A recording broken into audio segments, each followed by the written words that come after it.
Alors bonjour, aujourd'hui nous allons peindre la deuxième partie du tableau qui a été commencé il y a une semaine qui a permis à la peinture de sécher, une semaine qui nous a permis de faire le point, de réfléchir, de contempler le tableau en passant devant chaque jour. On a eu le temps de se promener, de s'aérer l'esprit.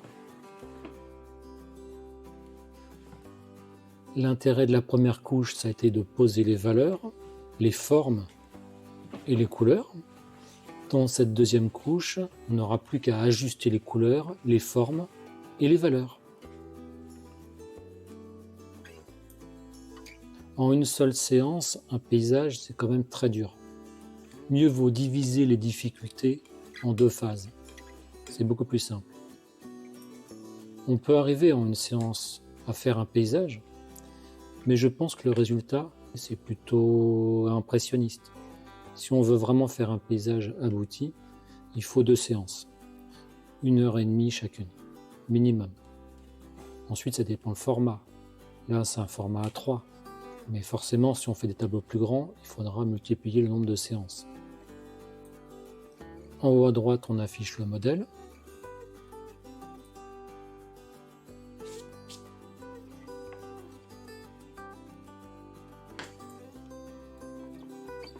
On utilise toujours le mélange huile de lin plus liquin pour accélérer le séchage.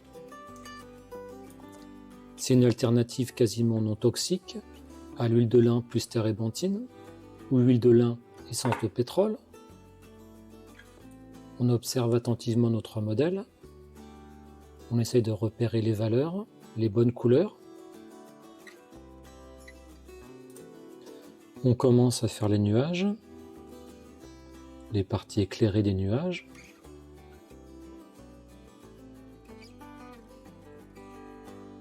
Dans un deuxième temps, on évitera de faire un ciel trop sombre pour éviter qu'il attire l'œil, qu'il devienne le point focal du tableau, car le point focal du tableau, ce sont les 2 petites maisons.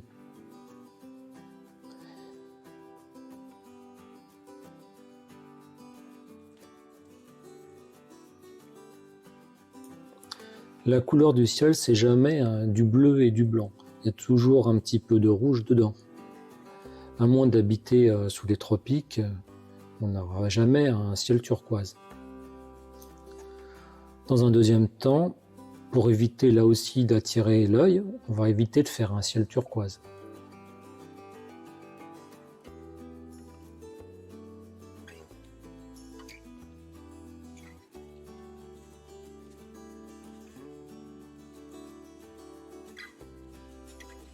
On étale bien la peinture un maximum, ça évitera plus tard, si on a fait une erreur de couleur, on pourra la rectifier. Le piège, c'est de mettre trop de couleurs, de mettre des plâtrés de peinture, et ensuite, au moment de rectifier, on ne peut plus.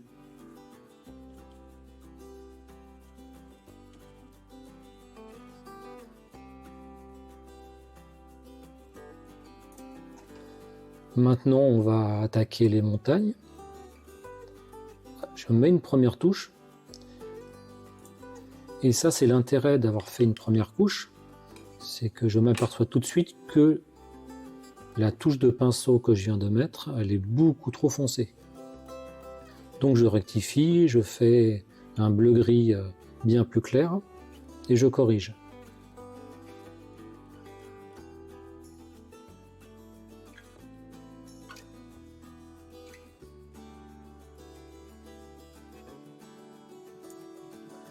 Sans première couche, je vois pas trop comment on peut s'en sortir. À moins de faire de la peinture au numéro ou de la photocopie. Il y a des peintres qui impriment leur modèle et ensuite déposent la couleur qu'ils ont faite sur la photo de référence pour checker au plus près la couleur d'origine. Alors le problème, c'est que pour moi, c'est pas de la peinture, ça. Pour moi, c'est de la photocopie, c'est de la peinture au numéro. On ne progressera jamais en utilisant cette technique.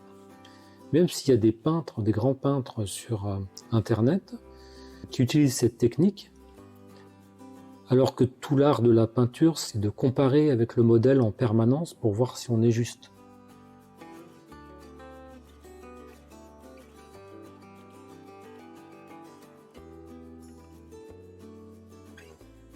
Remarquez ici que plus les montagnes sont proches de nous, plus elles sont foncées.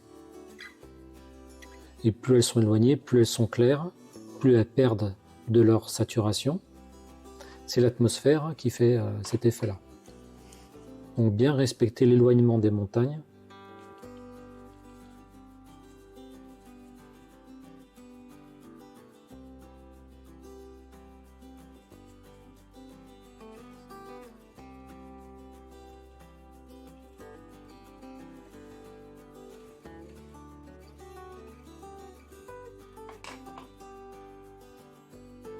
On peut rajouter un effet brumeux à la base de chaque montagne. C'est assez joli et ça permet de bien séparer les différentes montagnes entre elles.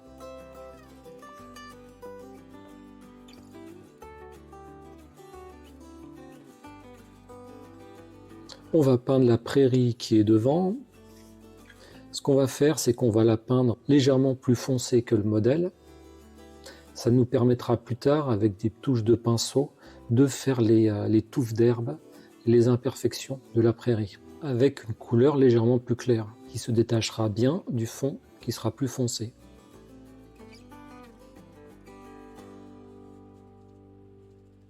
Même technique pour la haie qui est devant.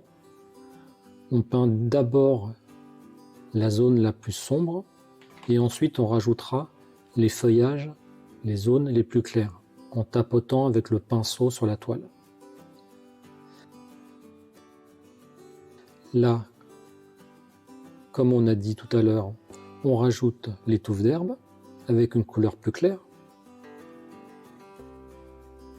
C'est une technique qui est utilisée par tous les paysagistes. Au départ, quand on rajoute les brins d'herbe, ça paraît un peu artificiel. Et ce qu'il faut, c'est persévérer, continuer, et au bout d'un moment, le réalisme arrive.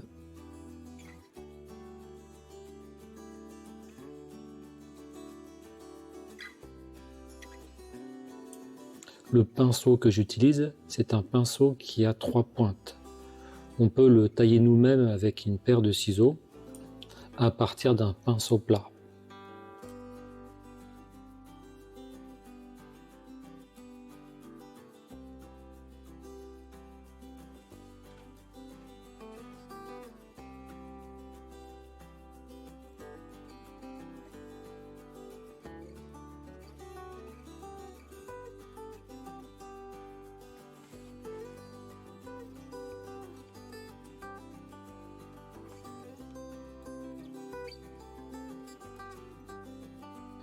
Il y a une zone d'herbe qui est éclairée juste derrière la haie. On s'en occupe. Là encore, des petites touches du pinceau à 3 pointes pour simuler de l'herbe, des touffes d'herbe.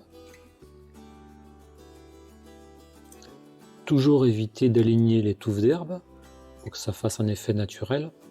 Il faut que le résultat soit aléatoire, soit chaotique.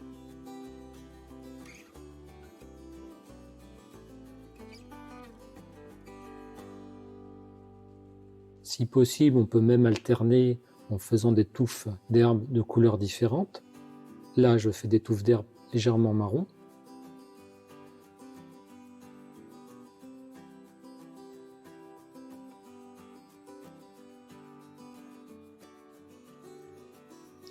Je peins le haut de la haie avec une couleur qui est plus claire que la prairie qui est derrière, afin que la couleur du haut de la haie se détache bien de la couleur qui est derrière, celle de la prairie.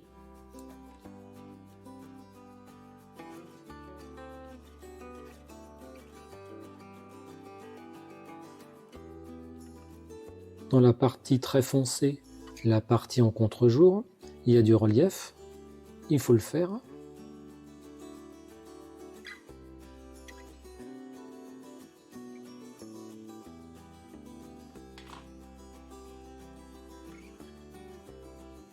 Il y a un arbuste sur la droite.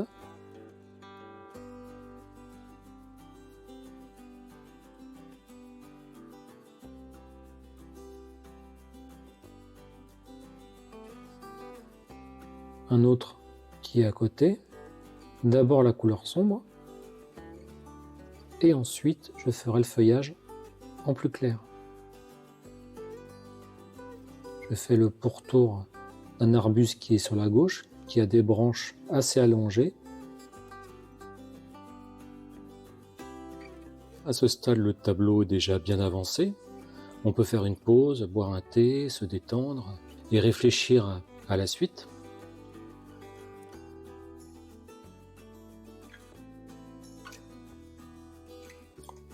Et maintenant, on reprend la peinture. On était en train de peindre la haie qui est devant.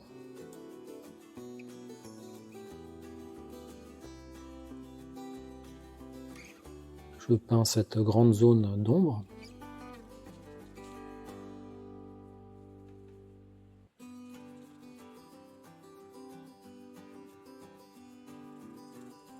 Par superposition, je rajoute le feuillage éclairé. Gros avantage, c'est que la couleur sombre, elle est encore humide. Donc quand je rajoute les feuilles éclairées, elles se fondent dans la couleur qui est en dessous. Ça évite que les bords des feuilles soient trop nets. C'est un problème quand on peint sur du sec. Si on rajoute des feuilles, les feuilles vont paraître comme des points, comme des pointillés. Alors que dans la nature, rien n'est net. Tous les bords sont flous. Il n'y a pas d'objet avec des bords nets dans la nature. C'est une histoire d'optique, de diffraction. Donc on a intérêt à légèrement flouter les bords des objets. Mais comme les feuilles d'arbre, on en fait des milliers dans un arbre, c'est très dur de flouter le contour de chaque feuille d'arbre. C'est un gros problème. Donc la technique, c'est si on fait la peinture en plusieurs séances et que la peinture du dessous est sèche, il vaut mieux rajouter une légère couche de cette même couleur, de telle façon que quand on va rajouter les feuilles plus claires, les bords seront légèrement floutés. Alors que si on peint des feuilles plus claires sur une zone foncée mais sèche, les bords vont être très nets. Et cette netteté n'existe pas dans la nature. Prenez une photo, zoomez sur les bords, vous verrez que les bords sont flous, légèrement flous, mais flous. Il y a beaucoup de peintres en acrylique qui peignent sur une première couche qui est entièrement sèche. Ça donne très bien sur YouTube parce qu'en fait la compression des vidéos YouTube fait que ça floute légèrement la vidéo, donc ça floute légèrement la peinture. Mais essayez d'aller voir sur les sites de ces peintres des versions agrandies de leurs tableaux et vous verrez, en fait, quand il y a des forêts, par exemple, on a l'impression que c'est une myriade de points qui n'est pas agréable à l'œil et qu'il n'y a aucun flouté. C'est pour cette raison aussi que j'ai un peu de mal avec l'acrylique. Ça sèche trop vite. Si vous faites le tronc d'un arbre, les bords du tronc par rapport au ciel qui se détache, il faut les flouter, même légèrement, mais il faut les flouter. Si on laisse les bords nets, telle qu'une peinture fraîche fait des bords nets sur un fond qui est sec, ça ne fait pas naturel, ça ne fait pas réaliste. Là, on peint les arbustes qui sont lointains. Toujours faire les valeurs très atténuées parce que les buissons sont loin, les arbres sont loin. La couleur aussi, elle perd en saturation. Bien respecter ça.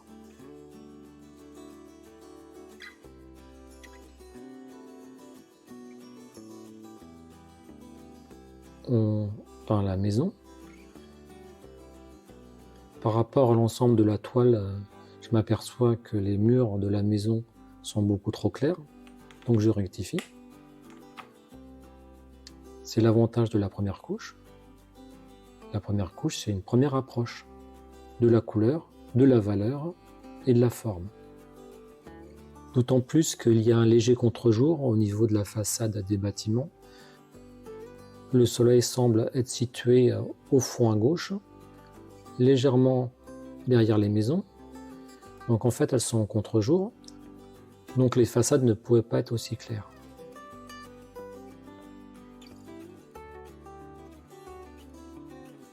Par contre, la toiture, sa partie gauche sera forcément plus claire, lorsqu'exposée au soleil.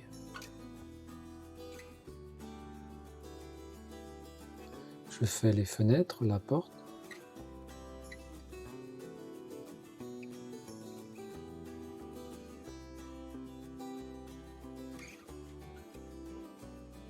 La technique pour faire des fenêtres qui soient à peu près alignées, c'est que dans un premier temps, on les peint sans trop se soucier de leur alignement. Et ensuite, avec la couleur du mur, on fera un trait horizontal en dessous et au-dessus. Du coup, ça les alignera. En fait, ça effacera ce qui dépassait. Je fais un mur avec différentes nuances, parce que les murs sont légèrement sales. Il y a des parties qui sont plus ombragées que d'autres. Un mur, c'est jamais la même couleur en haut à gauche jusqu'en bas à droite.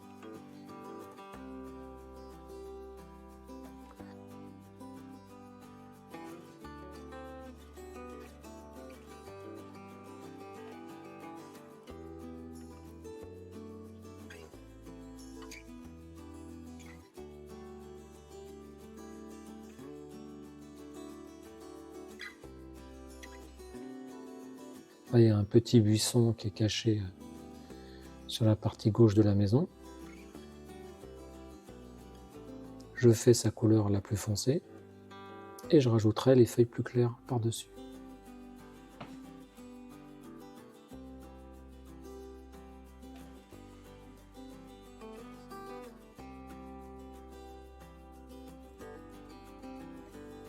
La toiture, comme les murs, c'est pas une zone de couleur uniforme.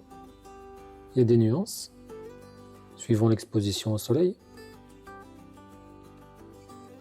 La petite erreur de ma part, je ne peins plus ce que je vois, mais je peins ce que je sais. C'est-à-dire que sur le toit, il y a des tuiles, donc je suis tenté de faire des lignes. Et le résultat manque de réalisme. Je vais rectifier, parce que du point de vue de l'observateur, il est impossible de voir les tuiles, donc il faut que je force mon œil à me dire, dans mon modèle, qu'est-ce que je vois réellement, et pas ce que je sais. Je dois totalement ignorer le fait qu'il y ait des tuiles sur le toit, je dois peindre ce que je vois. Quelle est la résultante de tuiles sur le toit à une certaine distance? Qu'est-ce que je vois de ces tuiles? C'est tout ce qui importe. Peindre ce que l'on voit et pas ce que l'on sait.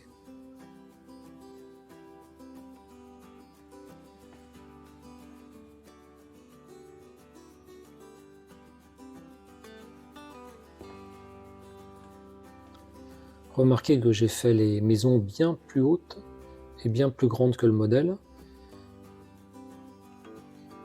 parce qu'il me semblait vraiment que sur le modèle, elles étaient vraiment trop discrètes, alors que ces maisons sont quand même le centre d'intérêt du tableau.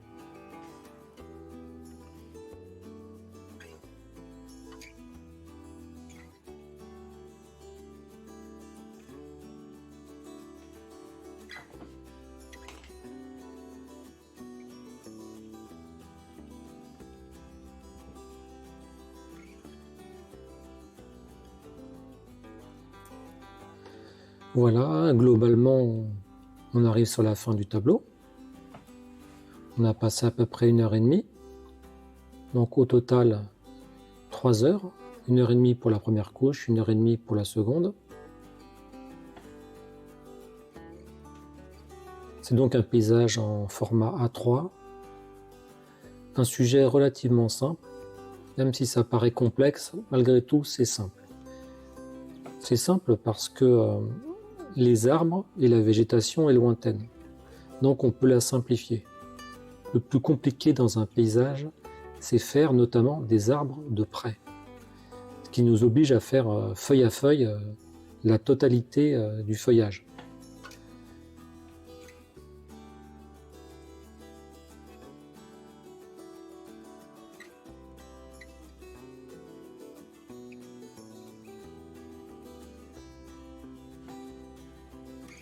Donc voilà, la peinture est terminée. J'espère que la vidéo vous a plu. N'hésitez pas à commenter, à liker.